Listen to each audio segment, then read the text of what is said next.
परमात्मा की भक्ति करने से मन सात्विक हो जाता है और विषयासक्ति पूर्णतः समाप्त हो जाती है। और यदि आसक्ति का नाश नहीं हुआ तो मनुष्य का सर्वनाश हो जाता है। सर्वनाश? हे अर्जुन, आसक्ति के मारे हर मनुष्य किसी भी विषय के आकर्षण और मोह में फंसकर सोते जागते निरंतर उसी का चिंतन करते रहते हैं। जैसे कोई मनुष्य किसी सुंदर स्त्री के प्रेम में पड़ जाता है, आसक्ति की नींव पर काम की भावना उभरने लगती है। काम या वासना में थोड़ी भी रुकावट आने से क्रोध का आगमन हो जाता है। काम जनित अविवेक की आंधी से मनुष्य की स्मृति नष्ट हो जाती है और जब स्मृति भ्रंश हो जाता है तब बुद्धि नाश में कितना समय लगता है पार्थ?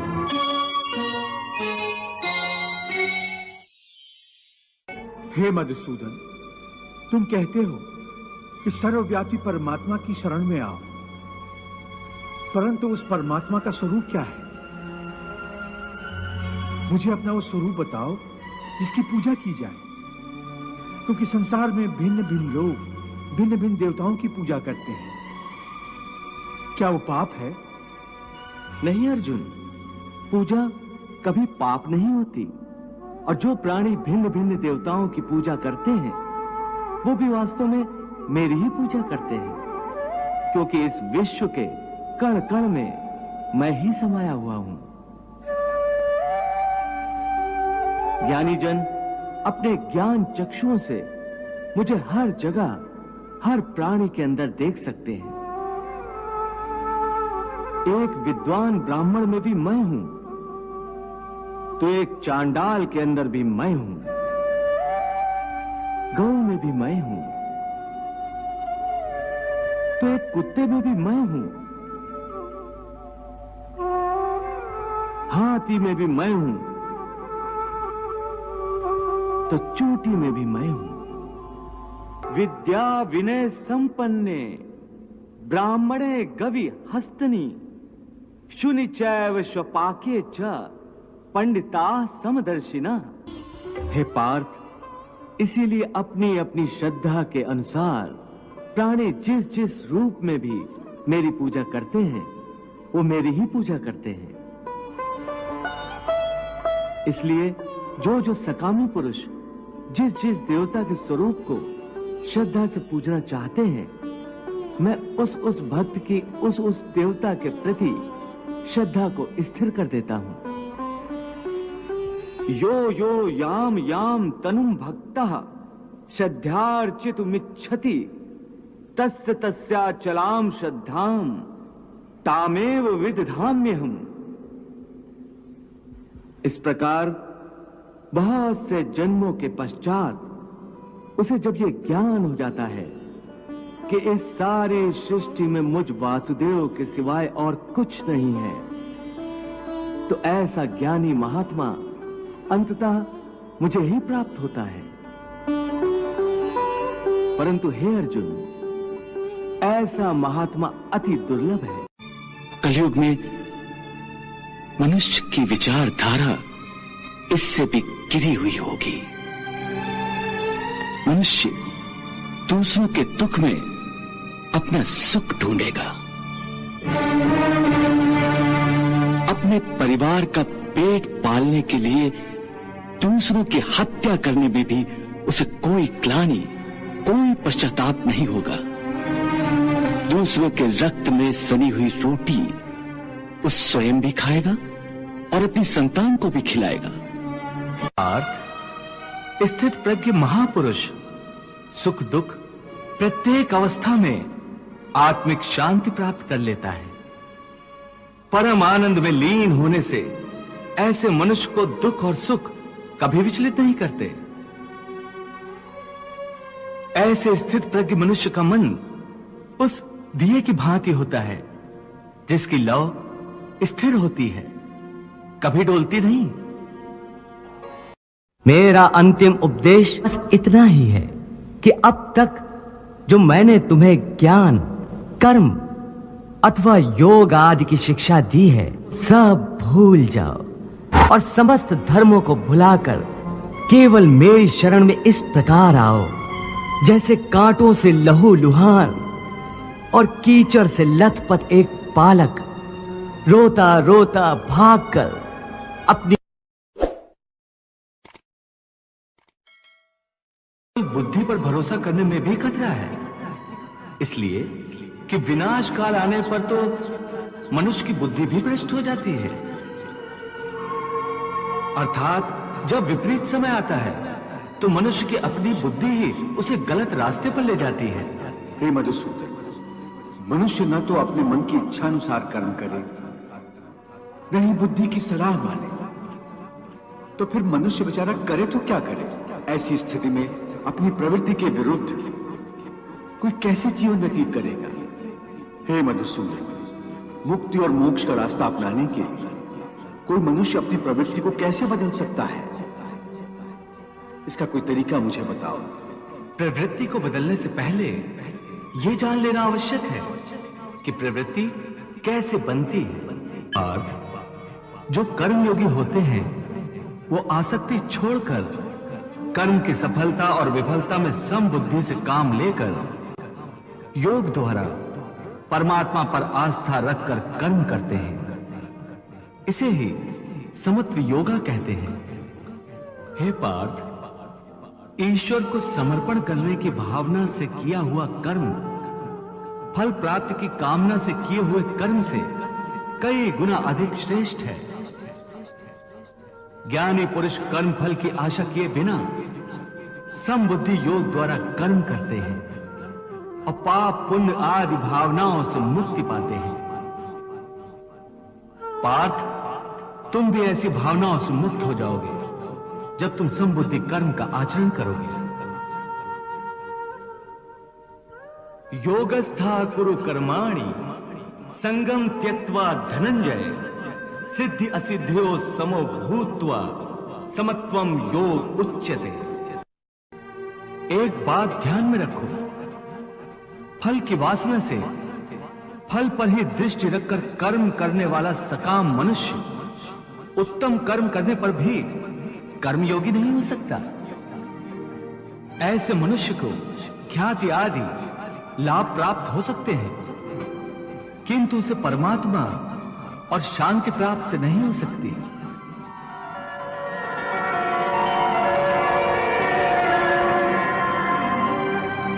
हे केशव, मनुष्य को पाप पुण्य दोनों बंधन कारक है। दोनों से भला बुरा प्रारब्ध बनता है। प्रायश्चित द्वारा पाप से मनुष्य मुक्त हो सकता है, परंतु पुण्य से वो मुक्त कैसे होता है? हे अर्जुन, पाप पुण्य, सुख दुख, यश अपयश आदि भावनाएं साधारण मनुष्य के लिए हैं, परंतु जो कर्मयोगी होते हैं वो इन भावनाओं से मुक्त होते हैं, आलिप्त होते हैं। कर्मयोगी अपनी अंतरात्मा की आवाज को परमात्मा का आदेश मानकर आचरण करते हैं। इसमें कहां आती है पाप पुण्य की भावना? हे पार्थ, यदि तुम मोह के अधीन हो गए हो तो निष्काम कर्मयोग कैसे अपनाओगे? तुम्हारी बुद्धि पर जो मोह के अंधकार का पटल छा गया है उसे ज्ञान के प्रकाश से हटा दो और अपनी बुद्धि को मोह के दलदल से बाहर निकालो। हे पार्थ, यदा ते मोह कलिलम बुद्धिर्व्यतितरिष्यति तदा गन्तासि निर्वेदम श्रोतव्यस्य श्रुतस्य च। हे पार्थ, मोह बुद्धि का अज्ञान होता है और इसी अज्ञान के कारण मनुष्य भौतिक आकर्षण में फंस जाता है।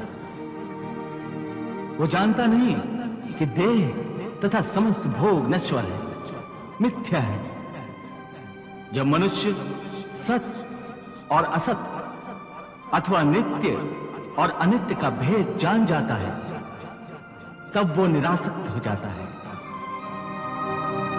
उसे किसी भी चीज का आकर्षण नहीं रह जाता। इसका दूसरा अर्थ है मोह का त्याग करना। तथा मोह का लोप होने पर मनुष्य किसी भी प्रकार से किसी भी वस्तु की ओर आकर्षित नहीं होता। हे पार्थ, यथार्थ ज्ञान की प्राप्ति होने के बाद मोह का त्याग होता है, आत्मिक योग बल में वृद्धि हो जाती है। योग बल के कारण मन स्थिर हो जाता है।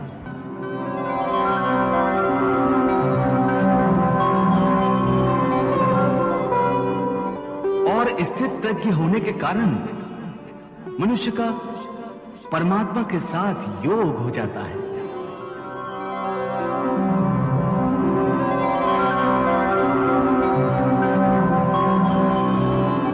पार्थ, तुम भी आत्मिक योग बल द्वारा अपनी अंतरात्मा में झांककर परमात्मा को देखने का प्रयास करो। समबुद्धि कर्मयोग का आचरण करो और स्थित प्रज्ञ बन जाओ। हे मधुसूदन, ये स्थित प्रज्ञ क्या होता है, इसे समझाओ।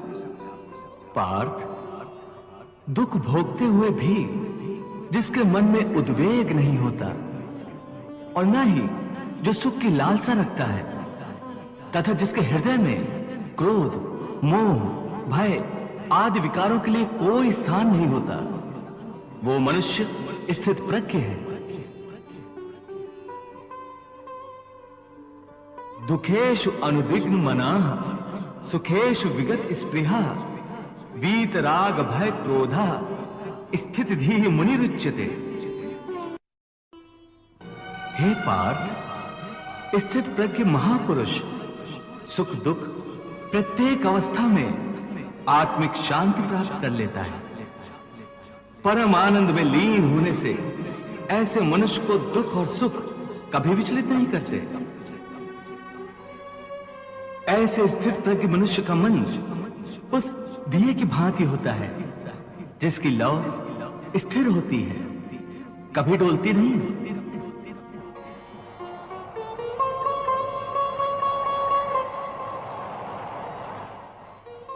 प्रभु, दिए की लौ अधिक समय तक अचल और अडोल तो रहती नहीं, वो हवा के हल्के से झोंके से भी तड़पने लगती है।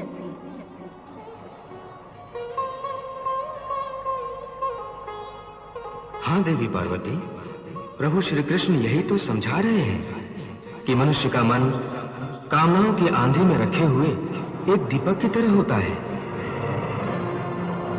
कामनाओं के तेज झोंके उस दिए की बाती को स्थिर नहीं रहने देती।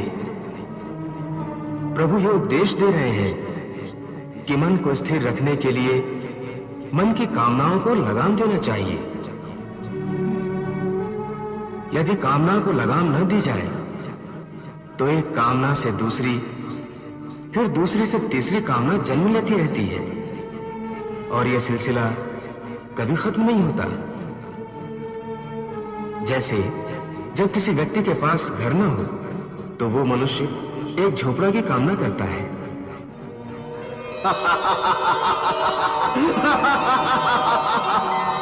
झोपड़ा मिल जाता है तो उससे बड़ा घर चाहता है, फिर उससे भी बड़ा घर, और फिर राजमहल की कामना करता है।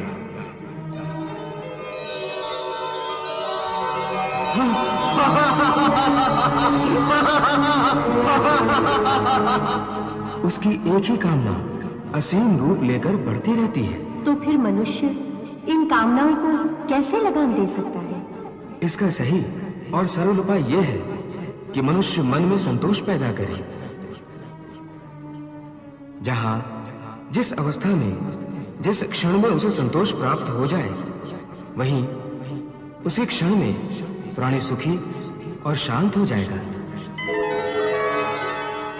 हे कृष्ण, तुम कहते हो कि स्थित प्रज्ञ बनने के लिए मन के दिए की ज्योत को स्थिर रखो, अर्थात मन को इधर उधर डोलने न दो। इसका अर्थ यह हुआ कि कर्म करते समय मन की जगह बुद्धि की बात मानो, मन को बुद्धि के अधीन रखो, यही ना?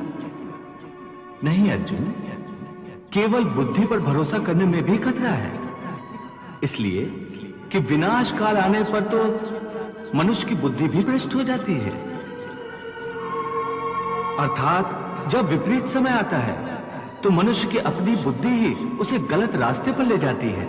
हे मधुसूदन, मनुष्य न तो अपने मन की इच्छा अनुसार कर्म करे, न ही बुद्धि की सलाह माने, तो फिर मनुष्य बेचारा करे तो क्या करे? ऐसी स्थिति में अपनी प्रवृत्ति के विरुद्ध कोई कैसे जीवन व्यतीत करेगा? हे मधुसूदन, मुक्ति और मोक्ष का रास्ता अपनाने के लिए कोई मनुष्य अपनी प्रवृत्ति को कैसे बदल सकता है? इसका कोई तरीका मुझे बताओ। प्रवृत्ति को बदलने से पहले यह जान लेना आवश्यक है कि प्रवृत्ति कैसे बनती है। हे अर्जुन, मनुष्य जन्म से ही अपने साथ सत्व, रज और तम 3 गुणों को लेकर पैदा होता है।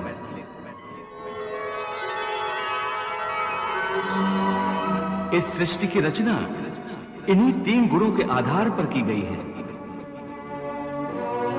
इस त्रिगुणात्मक सृष्टि में रहने वाले समस्त प्राणियों में तीनों गुण विद्यमान होते हैं, परंतु हर प्राणी के अंदर इन तीनों में से कोई न कोई एक गुण अधिक प्रधान होता है, और जिस गुण की प्रधानता अधिक होती है उस प्राणी का चरित्र वैसा ही बन जाता है। रजोगुण प्रधान पुरुष को ऐश्वर्य, ठाट बाट और राजपाट की लालसा होती है।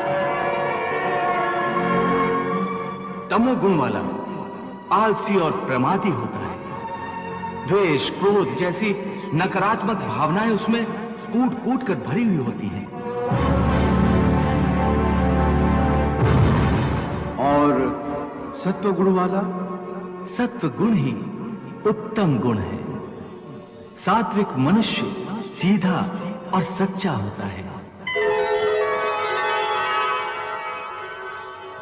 वैसे तो हर मनुष्य के स्वभाव में ये तीनों गुण कुछ न कुछ मात्रा में होते हैं, परंतु जिस मनुष्य में जो गुण प्रधान होता है वो वैसा ही हो जाता है। उसकी जैसी प्रवृत्ति होती है वैसी ही रुचि हो जाती है।